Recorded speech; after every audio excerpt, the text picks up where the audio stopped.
in with American politicians. There is no reason whatsoever that American politicians should have dual citizenship. This is always going to lead to conflicting loyalties 100% of the time. You cannot serve two masters. And when you have politicians who are taking money from groups such as APAC or even money from organizations within the United States, it's going to split their interests. You know, it's this is said in the Bible. Well, you can't serve God and mammon at the same time. Mammon is like greed and like money and that kind of stuff, which basically is saying you can't have these two masters because it will always split your loyalties. Maybe it won't immediately, but always will 100% of the time, eventually, inevitably. And this is obviously a problem what we had going on right now with Israel and the freedom of speech that it's limiting, and then obviously the amount of money that we're sending overseas when people in our country are really, really suffering.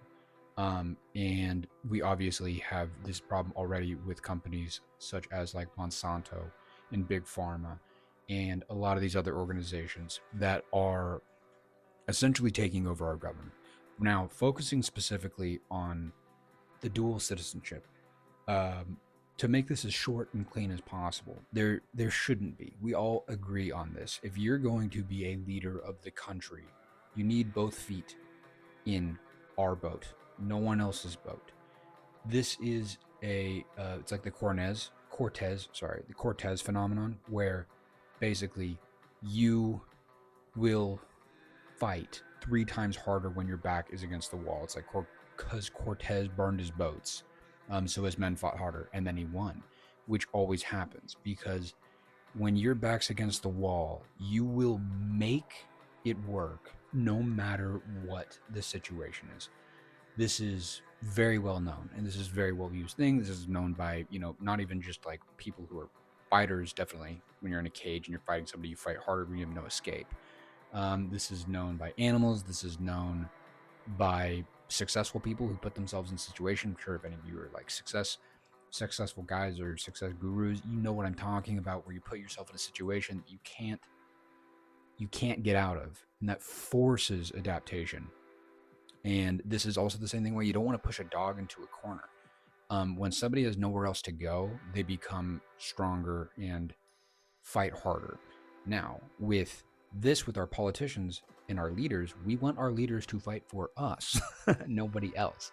So when we remove the ability for them to have citizenship, this makes them fight harder for us, the people who, in essence, they are serving. That is the whole point of leadership, is you serve the people to bring the collective vision to life.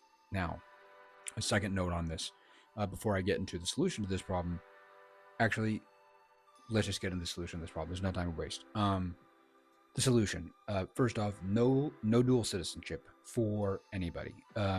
Not for anybody, but for the politicians. No exceptions. No exceptions. No religious exceptions. No, no. You are leader of this country. You serve this country. You don't get a possible, like, I can just jump ship and go there.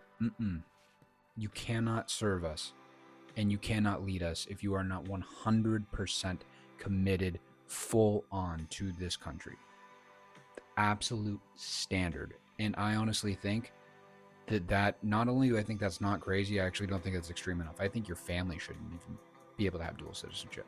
I think if I know, obviously, let's keep it, more in the realm of things we can actually get done, but that should be number one, especially if you are the president. If you are the leader of the free world, you need to be a citizen of this country.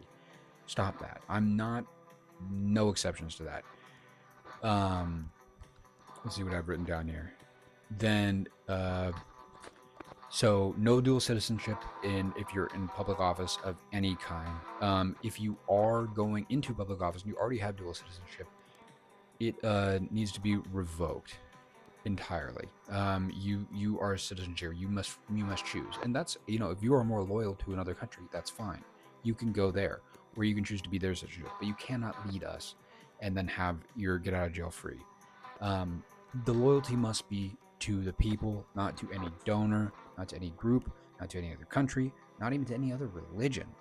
Like, you are leading our country and our people. And if we are giving you money, because that's what taxes is, you tax us, we give you money, and then you take that money and give it to the interest of any other people or group that is specifically against what the people who voted for you is for, or for the people, or it harms the people, like giving away hundreds of billions of dollars to other countries that we could use for, I don't know, stuff like taking care of the homeless problem, or food, or healthcare, or the absolute atrocity that is so many of our systems right now. That is a betrayal.